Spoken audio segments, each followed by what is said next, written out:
उन्होंने कहा तुम कृष्ण हमेशा बदमाशी करते हो, हमें फंसा देते हो, उसके बाद कहते हो कि ऐसा नहीं करना, ऐसा नहीं करना। तुम्हें बताना चाहिए था कि कौन हनुमान हमारे अतिथि हैं। लेकिन उनको एहसास हुआ कि हमारे बल का भी कोई है। अहंकार जो बल का था वो कृष्ण ने, कृष्ण की ये विशेषता थी। उन्होंने धर्म के पक्ष में हमेशा काम किया और अधर्म पर उनका प्रिय से प्रिय भी आ गया तो उसके भी खिलाफ काम किया। कंस तो उनका मामा ही था, उसका वध किया कि नहीं किया? जरासंध का वध करवाया भीम के द्वारा। कौरवों को परेशान कर रहा था दुर्योधन, अधर्म के रास्ते पर चल रहा था, बहुत समझाया, खुद उनके पास गए तो माना नहीं दुर्योधन, तो युद्ध हुआ। युद्ध के दौरान भी न केवल वो अधर्म के खिलाफ लड़ रहे थे बल्कि अपने भक्तों का भी हमेशा उन्होंने मान रखा। जब दुर्योधन अर्जुन दोनों पहुंचे वहां युद्ध के समय तो उन्होंने पूछा कि अर्जुन कैसे आए? दुर्योधन का मैं पहले का आया। बोलो क्यों आए? कि युद्ध होने वाला है, आप हमारा साथ रहिए। तो कृष्ण ने कहा कि देखिए, एक तरफ हमारी यादव सेना रहेगी, नारायणी सेना, एक तरफ मैं रहूंगा और निहत्ता, अब जिसे चाहो ले लो। तो दुर्योधन मूर्ख था, उसने कहा रे निहत्ते कृष्ण का मैं क्या करूंगा? सेना उसने ले ली। अर्जुन ने कहा कि आप हमारे साथ रहिए। क्योंकि उन्होंने कहा था मैं हथियार नहीं उठाऊंगा। तो एक दिन भीम ने ये प्रतिज्ञा कर ली युद्ध के दौरान, हालांकि बाद में उन्होंने कहा मुझसे गलती हो गई, ये प्रतिज्ञा की कि आज हथियार उठवा ही दूंगा। उन्होंने कहा कि आज जो हर पे अस्त्र ना गहाऊं तो लाजो गंगा जननी को सांतन सुत न कहूं। ये प्रतिज्ञा भीम ने की। भयानक युद्ध हुआ। अर्जुन से बार बार कृष्ण कह रहे थे कि इनमें पितामह मत देखो, ये दुश्मन है, अधर्म का साथ दे रहे हैं, ये तुम्हारे पितामह नहीं है, बाण चलाओ ठीक तरीके से। लेकिन अर्जुन पितामह पर ठीक तरीके से बाण नहीं चला। तो नहीं, तुम नहीं चलाओगे तो मैं इनका वध करूंगा। और रथ से उतर के उन्होंने एक पहिया उठा लिया। आप जानते हो कृष्ण के हाथ में पहिया आते ही सुदर्शन बन जाता। जैसे ही पहिया उठाया वैसे ही भीष्म ने अपने हथियार डाल दिया और कहा हे प्रभु, मैंने तो गलती से ये प्रतिज्ञा कर ली थी कि आज कृष्ण पे हथियार उठा दूंगा, और आपने एक भक्त की प्रतिज्ञा का मान रखने के लिए अपनी प्रतिज्ञा को तोड़ दिया। ऐसे लोग बहुत कम हैं, बहुत कम। तो कृष्ण की तो ये स्थिति थी।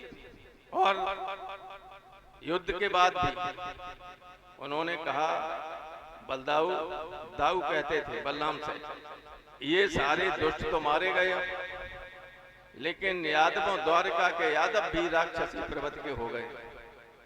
हमारा एक ही काम रह गया है, बचा है, अब इनका भी नाश हो जाए। तो गए गांधारी के पास। युद्ध के बाद गांधारी से कहा कि मैं जा रहा हूं द्वारका। वो जानते थे गांधारी साफ देने वाली। तो गांधारी ने कहा कृष्ण, तुम्हारी वजह से मेरे कुल में कोई पानी देने वाला नहीं बचा, कोई दीपक जलाने वाला नहीं बचा। मैं तुम्हें साफ देती हूं कि तुम्हारे कुल में भी कोई पानी देने वाला नहीं बचेगा। तो कृष्ण ने कहा यूं तो मैं सारे सांपों के ऊपर, मुझे कोई सांप नुकसान नहीं कर सकता, लेकिन जो तुमने सांप दिया है, तुम महान से भक्तिनी हो, इसलिए मैं तुम्हारे सांप को स्वीकार करता। वो जानते थे यादव पहले से ही शापित थे।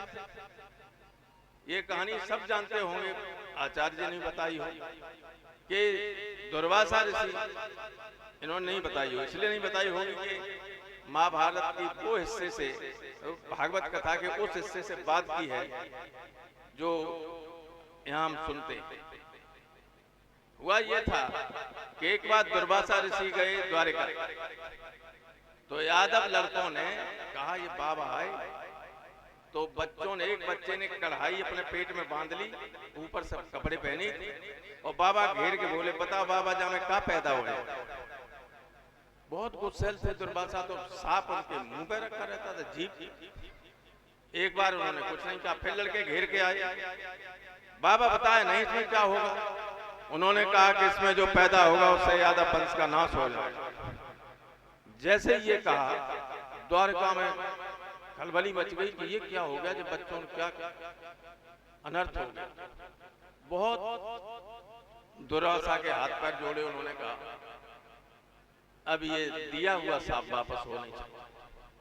तो उस कढ़ाई को घिस के समुद्र में डाल दिया, कड़ा उसका फेंक दिया ऐसे ही लापरवाही।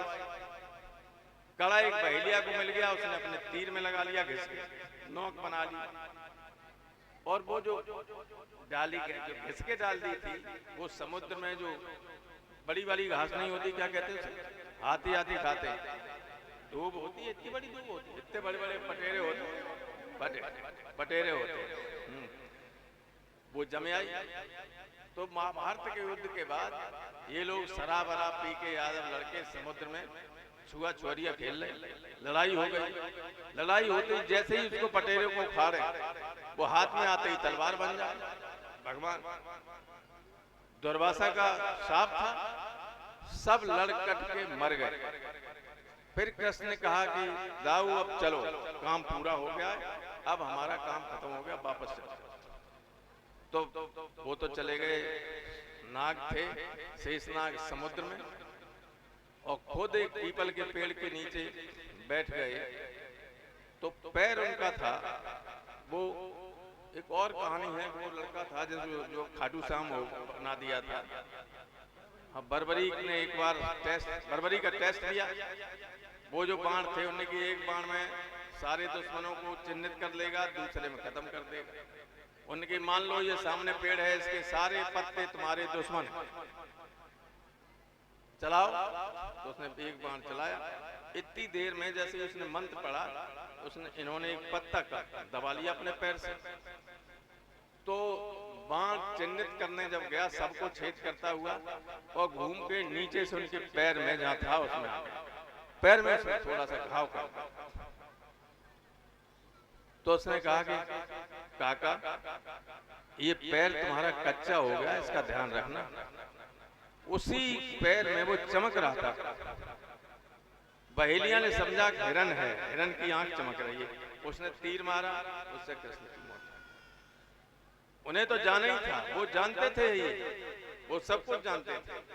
लेकिन मेरे कहने का मतलब ये है कि जिस काम के लिए आए थे, धर्म का नाश करने के लिए आए थे, गीता में यही तो कहा था, दोनों सेनाओं के बीच में खड़े होकर जब अर्जुन लड़ नहीं रहे थे, तब उन्होंने यही कहा था कि यदा यदा हि धर्मस्य ग्लानिर्भवति भारत अभ्युत्थानम अधर्मस्य तदात्मानं सृजामि।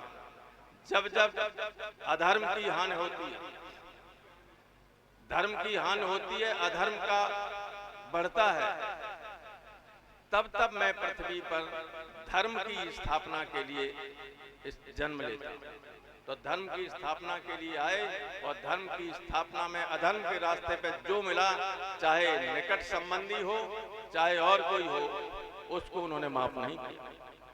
अधर्म का विरोध कीजिए, धर्म के रास्ते पर चलिए। इस वक्त देश में अधर्म का राज स्थापित हो गया, इसको खत्म करने का वक्त आ गया। ज्यादा मैं इस कथा में कुछ नहीं कह सकता हूं, इशारे में ही मेरी बात समझ लीजिए। आपको बहुत बहुत धन्यवाद।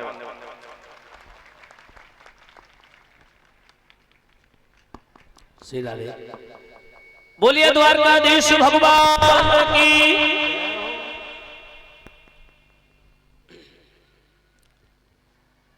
जो बहुत ही सुंदर कुछ ही शब्दों के द्वारा कुछ ही समय में जो हमारे प्रोफेसर साहब ने गागर में सागर भरने का काम किया। भाइयों, बहुत अच्छे विचार प्रकट किए।